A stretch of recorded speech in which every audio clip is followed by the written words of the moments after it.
everyone, in this video I'm going to show you how to enable scroll bars in Wrike. Click on your profile at the top left, and once you do that, tap on settings. Next, what you need to do is to click on accessibility. And here, under accessibility, you will see scroll bars. So simply turn that toggle on. Click the switch so it becomes enabled. Then refresh the page.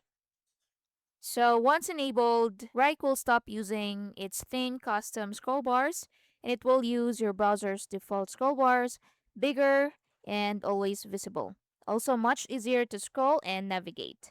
Now, if the scroll bars still don't show, then it's your system or browser hiding them. So to fix that, you need to go to settings.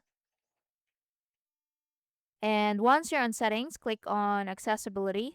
Now, once you click accessibility, tap on visual effects. So here you'll see always show scroll bars. If it is turned off, click on it to toggle it on. And that's basically it. Thanks for watching.